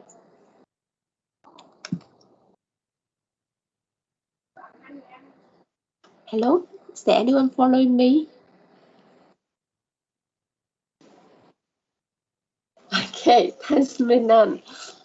All right, it's 1/6. Okay, the chance, we have 6 faces in this dice. And if this is a fair dice, so the probability that we get 1 or 2 or 3 or 5, 6 is 1/6. Okay, 10 strength. Okay, so let's say if we have 6 situations, you have 6 options, and you want to choose one, you're the probability of each one is the same, so you can use the dice to make decisions. Okay, if it's number 1, then we go for this. Number 2, we go for that, right? And your preference is equal for either. The probability is either, so you can use the dice to make decisions. if your probability is about 1/6 or 16.67%. Okay. More complicated if you have more situations, more events, then people can use random number. So if you have your calculator there, you can try. In our calculator, sorry,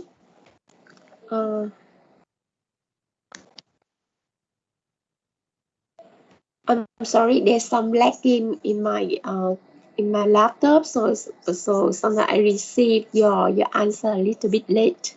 Sorry for that. Okay, so if you have a calculator,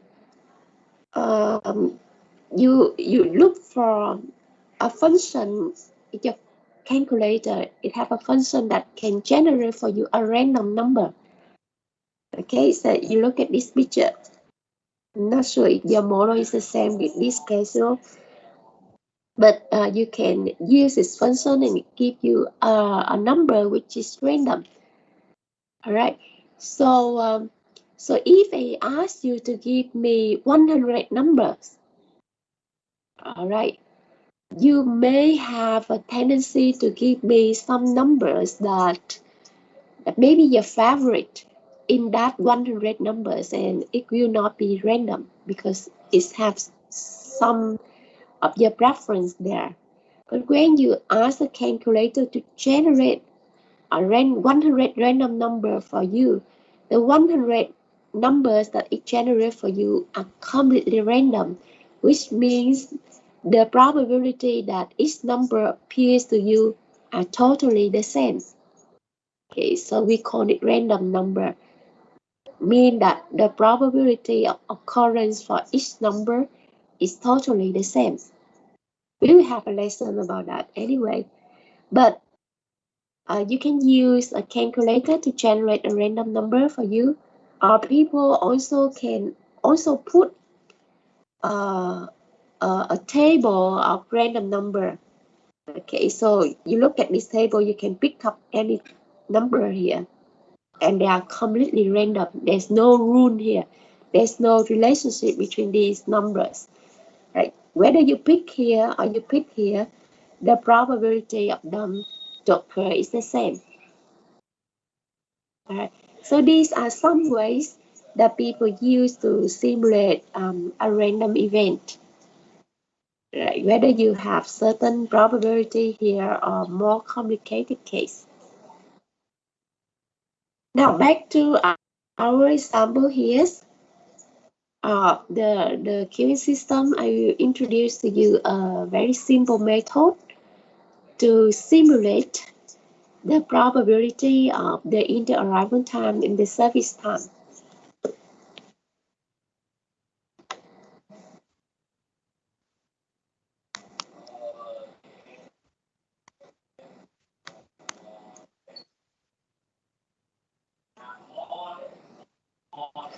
Okay, so now for the customer inter-arrival time, okay, you look at this table.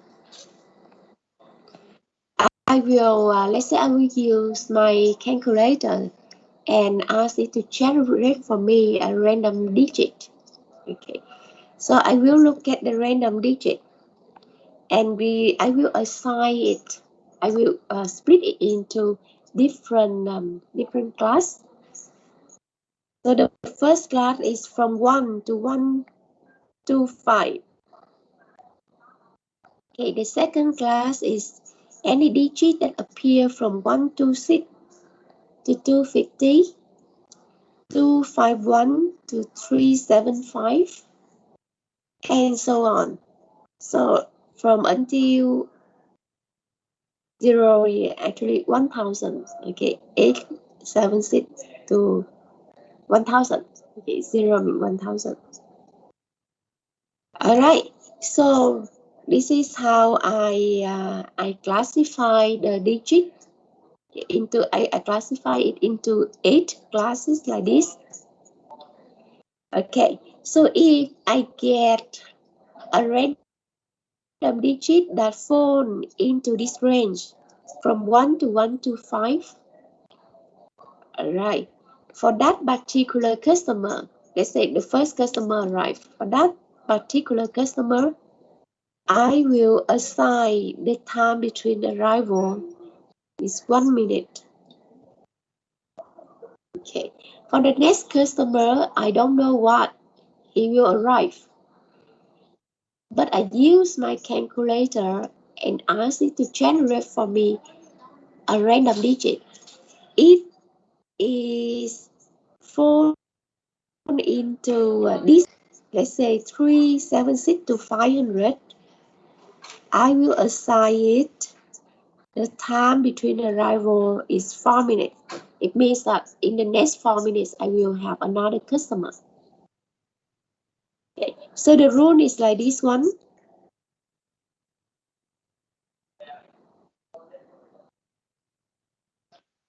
Any digits that fall from 1 to 125, I will assign the inter-arrival time 0.125. Okay. Any digit that fall within 126 to 250, all right, the inter-arrival time will be 2 minutes.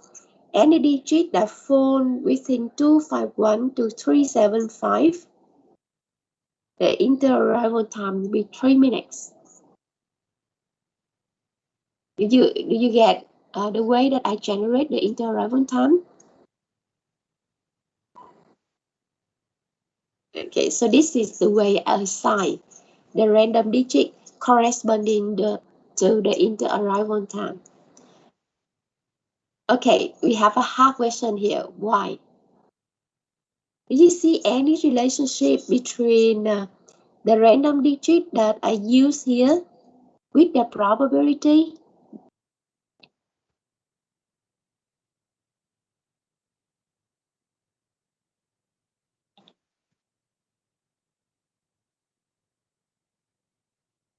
Okay, do you see any relationship between the random digit here, the random digit range that we choose here with the probability here? Anyone can explain any relationship you observe here?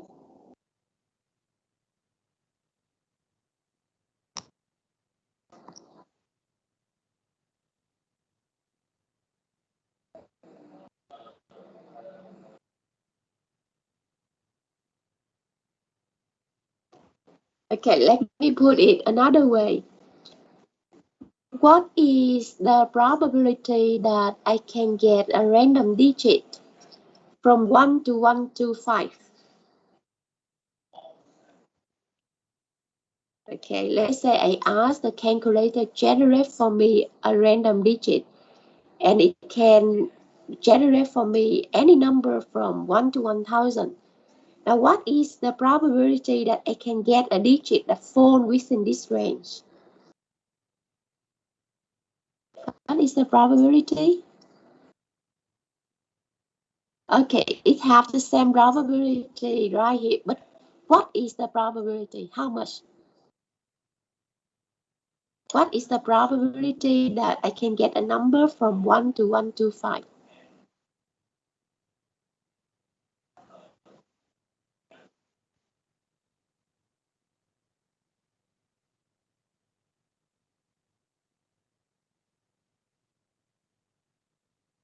Okay, all right. Let's put it. It's 1 over 125.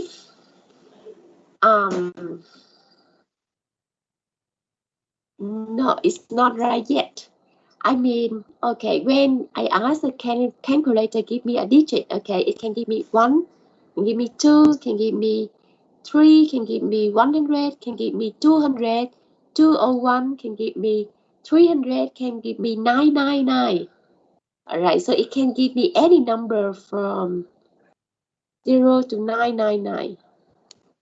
Now, what my question is, what is the probability that the number that I get fall within this range, 1 to 125? This is the number digit that. Okay, we got a correct answer here, Phương Anh. Can you explain why it's 125 over 100?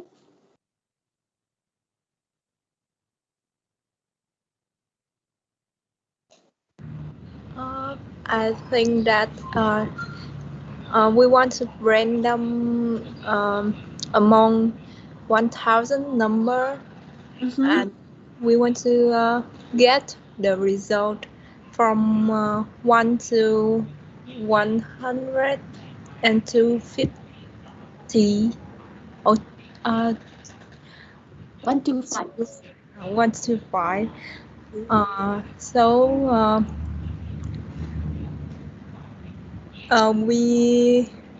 We have 125 number. So I don't know how to explain.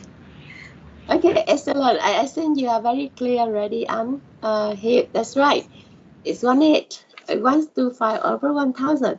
So in total, from 0 to 999, we have 1,000 numbers. Okay, so from 1 to 125, we have 125 numbers. So the probability, so we have 125 chance here, our 1,000 occasions. So the probability that we get any number from 1 to 125 is 125 over 1,000 numbers. So the probability is, yes, what is 1/8 if you simplify it. Okay, so let's try one more. If you answer correctly, then you understand. So what is the probability that we can get any number from 251 to 375? 251 to 375.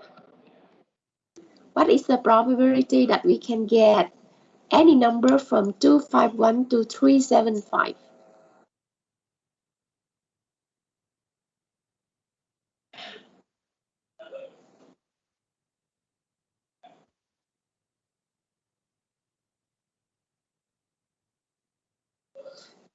Okay, still 1/8 because we still have 125 numbers from 251 to 375 here, right?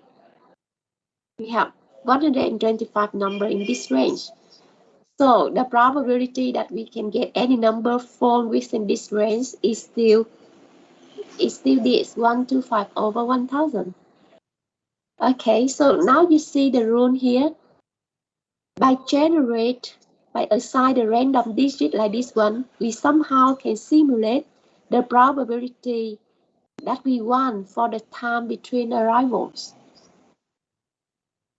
Okay, we can try similarly with the service time.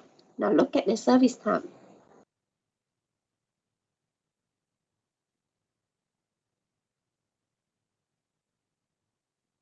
Let me delete this one.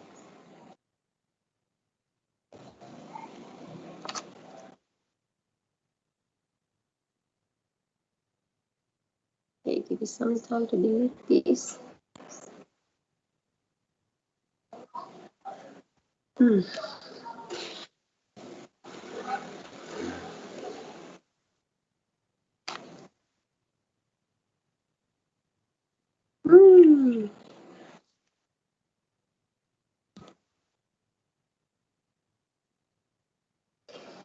Okay, it's better. You look at the service time here. We have 1 minute, 10%, 2 minutes, 20%, and 3 minutes, 30%, and so on. So now I will use a random digits appear from 0 to 99. Okay, so I ask a calculator generate for me a random digit from 0 to 99. And this is how I classify. If the digit from 1 to 10, from 1 to 10, I will assign the service time 1 minute. If the random digit fall in the range 11 to 30, then I will assign the service time 2 minutes. Okay, and so on. If the random digits from 31 to 60, I will assign the service time 3 minutes. Okay, until the last one, I have 96 to 0, which means 100. I will assign the service time 6 minutes. Okay, now again, can you see the relationship between this kind of assignment with the probability? Okay, so what is the probability we can get any digit from 1 to 10 out of 100 numbers? We are looking at 0 to 99, so we have in total 100 numbers. Okay, so from if we can, the probability that the digit appear from 1 to 10 would be 10 over 100, which is 10%. Okay, or let's say, what is the probability that we can get a digit from 31 to 60? Okay, from 31 to 60, we have 30 numbers here. So we have 30 chance to get it out of 100 number from 0 to 99. So the probability we can get is 30%. Okay, so the way we assign the random digit here corresponding to the probability that we want for the service time here. Okay, so by using this one, we can somehow simulate the service time. Okay, all right, so let's do it now. Okay, let's start with the customer arrival. Okay, we will try for 20 customers in total. We will do the simulation for 20 customers. Right, so the first customer arrive, okay, time 0. And then we wonder what the second customer appear. So we need the time between arrival, the first time between arrival. Okay, so the first customer arrive. You look at here, the first customer arrive. Okay, the second customer arrive. I don't know when. So I need to know what is the time between arrival between the first and second customer. So I will generate a random digit. Let's say I use calculator, I generate a random digit and I got 913. Okay, so now I look at the table, the random digit assignment table. Previously, 913 is in this range. It's from 876 to 1000. Okay, so I will assign the second customer the time between arrival is 8 minutes. Okay, it's 8 minutes. So the second customer will arrive 8 minutes after the first customer. Okay, now the third customer arrive. I don't know when he will arrive. So I will generate a random digit. Now it gives me 727. Do you see it? 727. We assume that you use calculator, it gives you 727. So I look at my random digit assignment table, 726. It is here, it's formed between 626 and 750.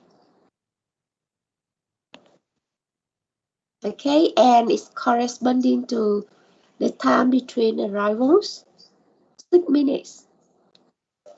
Alright, so I will assign the third customer arrive 6 minutes after the second customer. Right. So by doing like this until the 20 customer, I somehow generate the time between arrival of the customer totally random, but still follow the probability that I want. Okay, we will do the same with the service time for every customer. All right, so you look at the first customer.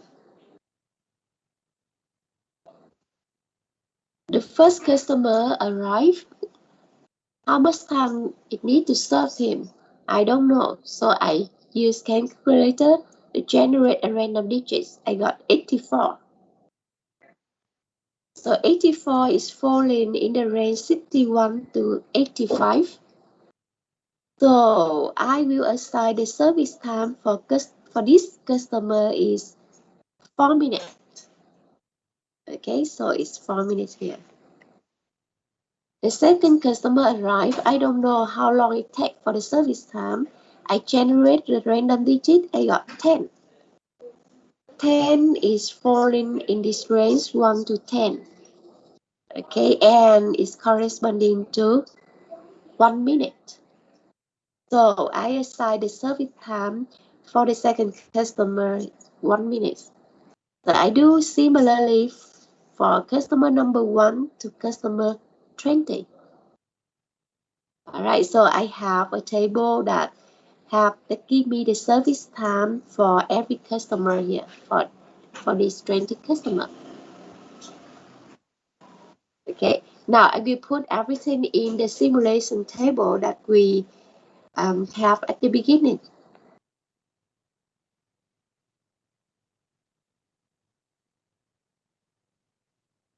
Alright, so you look into this table. We will vary the input, which is the arrival time and the service time.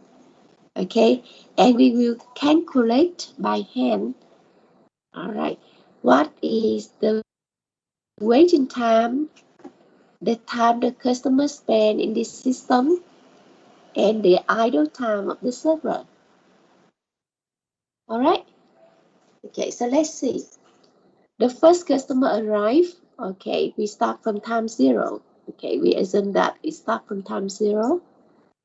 The service time for the first customer, 4 minutes, as we generated before. You can check it again. The first customer, the service time, the first customer is 4 minutes. It is here. Okay. So the service time for the first customer is 4 minutes. Okay, I will put it on the plot for you to easily observe. All right. So let's say this is the time, and this is the number of customers in the system. This is time 0. Okay, the first customer arrived. We have 1 customer in the system. Service time is 4 minutes, so he stay there until minute number 4, and then he leaves. So the number of customer dropped to 0. So at minute 4, there's no customer in the system. The customer leave. All right. So time the customer wait in queue. How long the first customer have to wait, everyone? How long the first customer have to wait? No, he's the first customer of the day. Okay, no need to wait. So the waiting time of the first customer is 0. Okay, so how long this customer spend in the system? How long he stay in this system? It's 4 minutes, right? You no need to wait, immediately be served, and it takes 4 minutes. So we got 4 minutes for the first customer here. Okay, and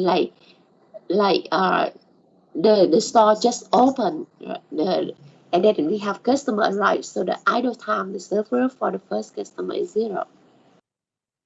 Okay, now the second customer arrived. When the second customer arrived, we use a random digit. Okay, and the previous slide, and we get the time, the inter-arrival time is 8 minutes. So the second customer appear 8 minutes after the first customer. Okay, so at minute 8, we have second customer here. And in the system, we have one customer now. All right. And how long it takes to serve the second customer? In the previous table, we take the service time for the second customer is the service time here is 1 minute. Okay, 1 minute. So do the second customer have to wait?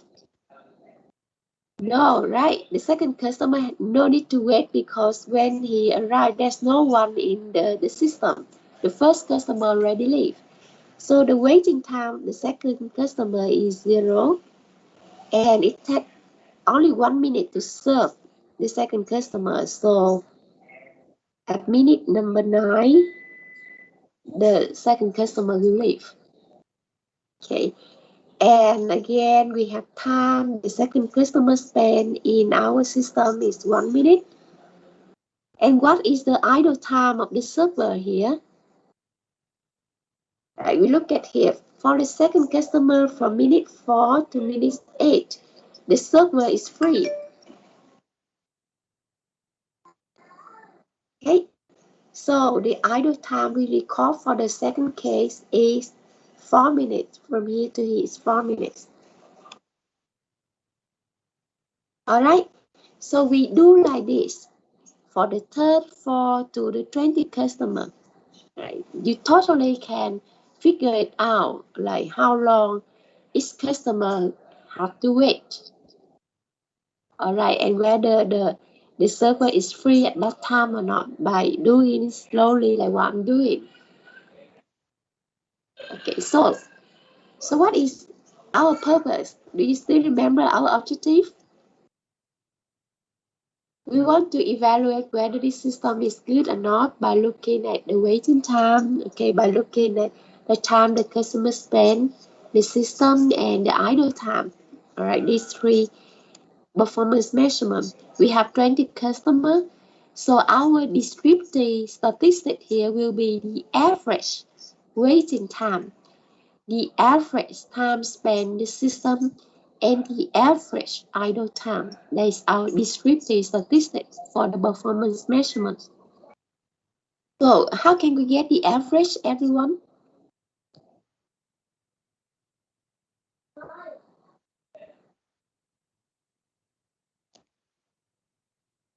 We have the data for individual customer here, right? By doing simulation, we have waiting time of the first customer. We have waiting time of the second customer. So we have the waiting time for every 20 customer here. So we just take the average waiting time of the 20 customer. Okay. Similarly, we can take the average time spent in the system of these 20 customers. We take the average of the idle time here, and then we can evaluate the performance of the system. So that's what I mean by numerical method. We don't have an analytical solution to answer what is the average waiting time or what is the average idle time here, but we will simulate, we will try different input value, okay, and see how it happened at the output. Okay, and we get, that's the result we get. So if you decide to simulate 100 customer, it is still okay, but your result will be slightly different with the 20 customer. It will be more accurate actually. The more number you replicate, like the more accurate that you get in general. It's a numerical solution, so it's just close to, it doesn't give you exact solution. Right, the more replication you run, then the more accurate answer you get. Okay. I see some some student ask me something.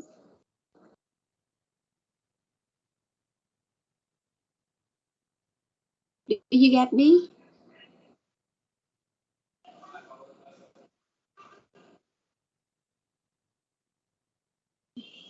Okay. Anyone want to ask me anything?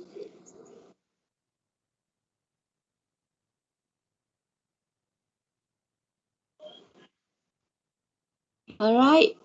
So I just demonstrate to you how the principle of the simulation. Okay, how the need that we simulate the randomness of the input. In this case, the arrival rate. Okay, the service time. Okay, and then we look at the descriptive statistics of the simulation to evaluate the system. Okay. So in the next lesson, we will try other examples. Okay, any questions so far?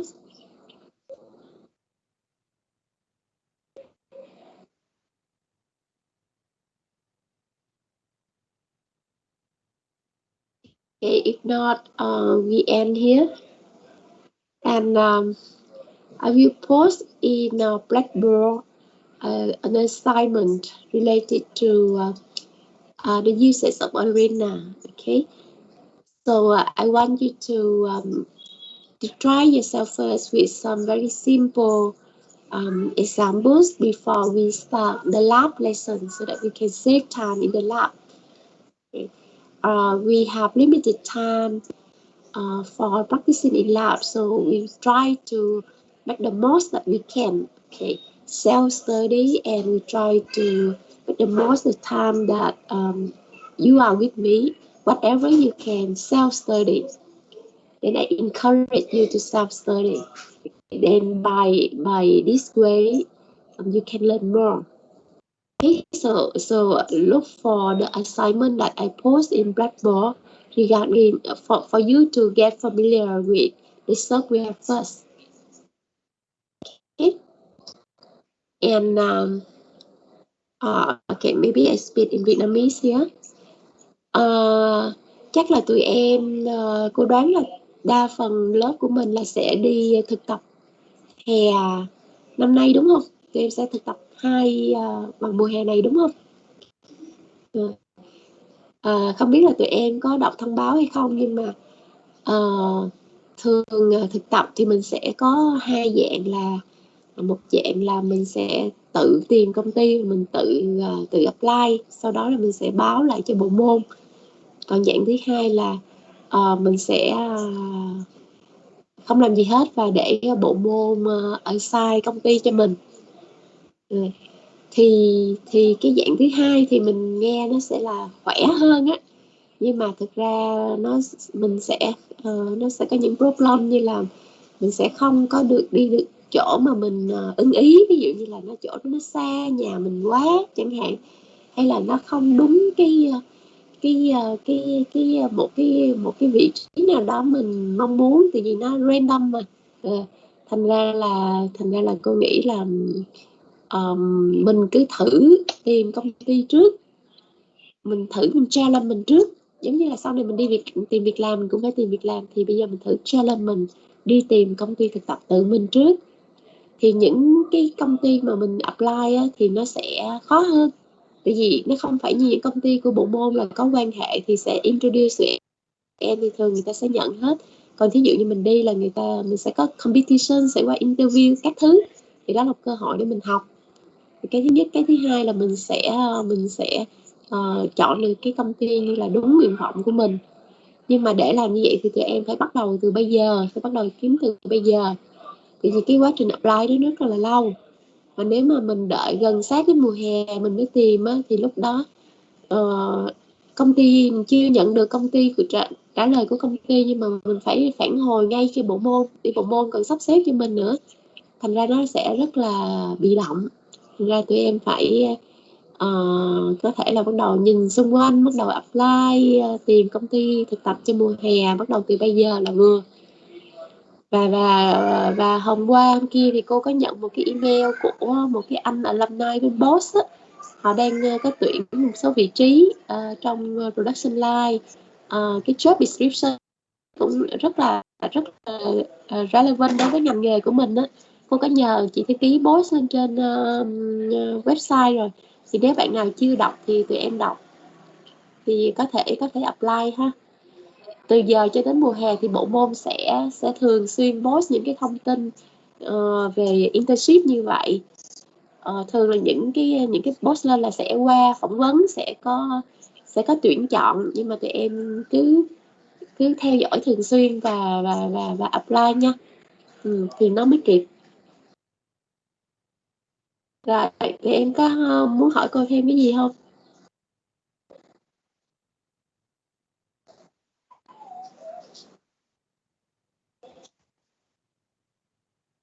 Ờ, không có câu hỏi gì. Rồi nếu không có câu hỏi gì thì mình ngưng tại đây ha. Chào các em.